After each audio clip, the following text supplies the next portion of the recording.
ये जितने स्कॉलर्स आजकल मशहूर हैं ये भी आर्टिस्ट हैं। ये भी स्टेज पे कुछ हो रहे हैं, स्टेज से हटके कैमरे के आगे कुछ हो रहे हैं, कैमरे से हटके कुछ हो रहे हैं। उनका एक करेक्टर बाहर आ जाता है जब वो कैमरे के आगे आते हैं। क्यों?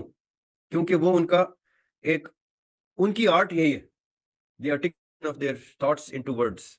इस तो ये आर्टिस्ट स्कॉलर्स भी जब शोहरत के रास्ते पे जाते हैं तो उनके कदम डगमगा जाते हैं और वो कुछ के कुछ करना शुरू कर देते हैं अपनी शोहरत के पीछे, अपनी फॉलोइंग के पीछे। बहुत कम लोग हैं, बहुत कम लोग होते हैं जो इस रास्ते पे कायम रहते हैं अपने उस उसूल पे, जिस उसूल पे उन्होंने स्टार्ट किया होता है। ये बड़ा मुश्किल है, तकरीबन नामुमकिन है किसी इंसान का उस रास्ते पे जाना और उसके कदम ना डगमगाएं, कदम ना फिसलें। ऐसा पॉसिबल ही नहीं है। कहीं ना कहीं हम अपने रास्ते से शेक हो जाते हैं। इसलिए ये सब सबके साथ होता है। ये बड़ा मुश्किल काम है अपना रिलीजन मेंटेन रखना, वो रिलीजन जो जो आपको डिफाइन करता है, जो आपकी असलियत बताता है। आज भी अगर कोई चाहे तो द मैसेज जैसी मूवी, 10 कमेंडमेंट्स जैसी मूवीज बन सकती हैं, जिसमें बहुत कैरेक्टर बिल्डिंग है इंसान की, जिसमें स्पिरिट अराउजिंग कंटेंट है कि वो आपको अपील करता है कि आप अपने मकसद की ठीक हो तरफ जाएंगे। अच्छा सर, मेरा आर्ट्स की क्लास में ना पहला क्वेश्चन तो यही था कि पर्पस ऑफ आर्ट्स क्या होता है। मतलब जैसा अभी आपने कहा कि आर्ट एक आर्टिस्ट का रिलीजन दिखाता है, बताता है। तो जितने भी आर्ट्स, जो आप पॉपुलर आर्ट्स हो या वैसे ही कोई भी आर्ट्स हो, उन्होंने अपना पर्पस क्यों खो दिया अगर वो सिर्फ अपना एक आर्टिस्ट अपना रिलीजन ही दिखा रहा होता है। इसको हमने सिर्फ एज एन एंटरटेनमेंट कब से खूबसूरत लेने लग गए। खूबसूरत सवाल है। एक सेकंड रुकिएगा।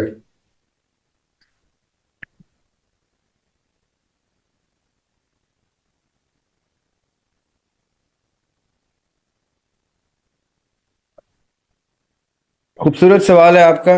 देखें, आर्टिस्ट दो तरह के होते हैं। एक तो वो जो परफॉर्मिंग आर्ट्स के ऊपर पॉपुलर होते हैं या मशहूर होते हैं या रिकग्नाइज होते हैं। एक art articulation of your speech भी है। ये जितने स्कॉलर्स आजकल मशहूर हैं ये भी आर्टिस्ट हैं। ये भी स्टेज पे कुछ हो रहे हैं, स्टेज से हटके कैमरे के आगे कुछ हो रहे हैं, कैमरे से हटके कुछ हो रहे हैं। उनका एक करेक्टर बाहर आ जाता है जब वो कैमरे के आगे आते हैं। क्यों? क्योंकि वो उनका एक उनकी आर्ट यही है, the articulation of their thoughts into words. तो ये आर्टिस्ट स्कॉलर्स भी जब शोहरत के रास्ते पे जाते हैं तो उनके कदम डगमगा जाते हैं और वो कुछ के कुछ करना शुरू कर देते हैं अपनी शोहरत के पीछे, अपनी फॉलोइंग के पीछे। इसी तरह ये आर्टिस्ट भी जब शोहरत और फैन फॉलोइंग में आ जाते हैं तो ये अपना मयार भी खो देते हैं, अपना रिलीजन भी खो देते हैं। और बहुत कम लोग हैं, बहुत कम लोग होते हैं जो इस रास्ते पे कायम रहते हैं अपने उस उसूल पे, जिस उसूल पे उन्होंने स्टार्ट किया होता है। ये बड़ा मुश्किल है, तकरीबन नामुमकिन है किसी इंसान का उस रास्ते पे जाना और उसके कदम ना डगमगाएं, कदम ना फिसलें। ऐसा पॉसिबल ही नहीं है। कहीं ना कहीं हम अपने रास्ते से शेक हो जाते हैं। इसलिए ये सब सबके साथ होता है। ये बड़ा मुश्किल काम है अपना रिलीजन मेंटेन रखना, वो रिलीजन जो जो आपको डिफाइन करता है, जो आपकी असलियत बताता है। बहुत मुश्किल काम है। इस पे बड़े बड़े साहिब किरदार गिरे इस रास्ते पे। सर लेकिन जो हम लोगों ने आजकल यानी कि जो मुझे लगा बचपन से जो मुझे आर्ट्स की डेफिनेशन समझ आती थी वो ये था कि आप अपना टाइम वेस्ट करने को जो हमने एंटरटेनमेंट समझ लिया था, बस उसी को आर्ट कहते हैं। यानी कि आप अपना टाइम वेस्ट करके कोई ड्रामा देख लें, उससे करेक्टर बिल्डिंग लोगों की नहीं हो रही होती थी। स्पेशली जो मेरी जनरेशन है उन लोगों का सबका करेक्टर गिरा ही है वो चीजें देख के, उभरा तो किसी का नहीं है। तो ये चीज हम लोगों ने एज एन यानी कि ह्यूमैनिटी ने कब से ले लिया कि हम आर्ट को उसका पर्पज सिर्फ इंटरटेनमेंट बना दें, और फिर जो हुआ वो हमें नजर आ रहा है। जैसे कि अब पीटीवी के ड्रामे अम्मी बताती हैं अच्छे होते थे, फैमिली के साथ देख लेते थे, ये होता था वो होता था। सर मैंने उसकी स्टोरी लाइन पढ़ी, मुझे अगेन उसमें रोमांस के अलावा तो कुछ नहीं नजर आया। उसको बस थोड़ा डिसेंसी में दिखाते थे वो लोग, और अब उसी चीज को वो लोग वल्गैरिटी के अंदर दिखा रहे हैं। इतना फर्क आया जो मुझे लगा। लेकिन यहाँ पे मेरा मेजर क्वेश्चन ये है कि हम लोगों ने इसको इंटरटेनमेंट बना क्यों दिया अगर आर्ट का पर्पस, क्योंकि अल्लाह ताला ने हमें आर्टिस्ट बनाया है किसी हद तक। क्योंकि लिखा जब फर्स्ट टाइम पे ह्यूमन ने तो उसको किसी शेप में वर्ड्स बनाए थे जो कि एक फिगर थी। तो आर्ट तो इंसान में काफी पहले से, सिविलाइजेशन जब बनी भी नहीं थी उससे पहले ही बंदा आर्टिस्ट था। वो किसी ना किसी फॉर्म में अपने आप को एक्सप्रेस करता था, वो था आर्ट उसका। लेकिन अब हमारे लिए सिर्फ ये महज एक इंटरटेनमेंट बन गया, और इसका नतीजा जो हमें नजर आ रहा है कि लोग एनिमल जैसी मूवी जिसमें फहाशी और वाहियात पना बहुत दिखाया गया है वो सबसे ज्यादा टॉप हिट जा रही है, और जो किसी सोशल इशू सोशल कॉज को दिखाया जा रहा है वो कोई देखने ही नहीं जा रहा। ये तो सैड बात है ना कि मेजॉरिटी जो है उसका मयार गिर चुका है। मैंने आपको बताया ना कि बैक ट्रैक करके देखें तो एग्जैक्टली पता चल जाएगा कि कब कब कहाँ कहाँ मयार गिरना शुरू हुआ।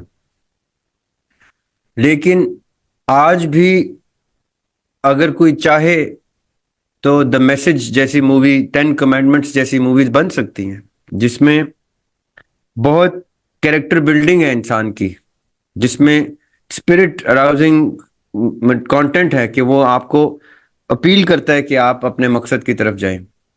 सो ये तो डिपेंड करता है बेटे, किसके कौन प्रोड्यूस कर रहा है, कौन राइटर है, कौन आर्टिस्ट है, क्या क्या प्रोड्यूस कर रहे हैं। अगर तो लेकिन अब इंसान सॉल्यूशन क्या है आपकी नजर में, जो मतलब मुझे नहीं लगता है कि स्पेशली जो लोग खुद आर्टिस्ट हैं या उसके अंदर है, इस फील्ड में अगर हैं या नहीं जो भी है उनका, तो वो लोग तो सर बहुत ज्यादा ऊपर हैं, और बाकी जो एक्चुअल में वाकई में जो अच्छा आर्ट दिखाना चाह रहे हैं वो तो बिल्कुल पीछे हैं, उन्हें आगे अवाम भी नहीं लेके आ रही ना वो खुद आ पा रहे हैं। तो सर इसका तो सोल्यूशन नहीं होगा, हम तो डिक्लाइन की तरफ ही जा रहे हैं हर लिहाज से। देखिए, ये सारी चीजें जो इसको मल्टीपल ऑर्गन डिसऑर्डर कहते हैं कि किसी का गुर्दा भी फेल हो गया, उसका दिल भी काम करना छोड़ गया, उसका दिमाग का भी हैमरेज हो गया, उसको फॉलिज भी हो गया।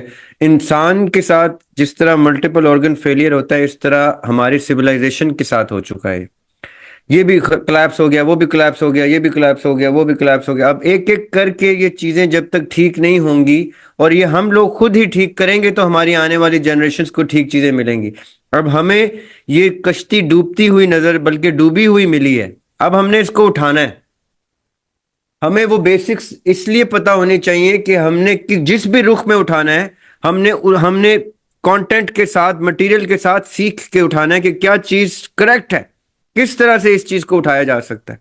आपके आगे की जनरेशन्स आर्टिस्ट भी प्रोड्यूस करेंगी, तो आपको, आपने जब ये सारा सीखा होगा तो आप उनको बता सकेंगे कि बेटे अगर आर्टिस्ट बनना भी है ना तो इन उसूलों पे बनना है, ये चीजें सीख के बनना है, वरना नहीं बनना। अगर डॉक्टर बनना भी है तो इन उसूलों पे बनना है, अगर ऑरेटर बनना है तो इन उसूलों पे बनना है। आपको ये सारी चीजें आएंगी तो तब ये दोबारा से कश्ती जो है हम उठाने के काबिल होंगे, और आपकी आगे वाली जनरेशन कुछ बेहतर चीजें देखेंगी इंशाल्लाह। मैं अल्लाह के यहाँ, इंशाल्लाह। मैं पॉजिटिविटी ऑप्टिमिज्म को मैं रूम देता हूँ कि अल्लाह ताला चाहे तो कुछ भी हो सकता है। इसलिए let's stay positive and do whatever we possibly can to play our part. हमने अपनी अपनी ईंट लगानी है, अल्लाह ताला इमारत खुद इंशाल्लाह बरकत डालेंगे, इमारत बन जाएगी।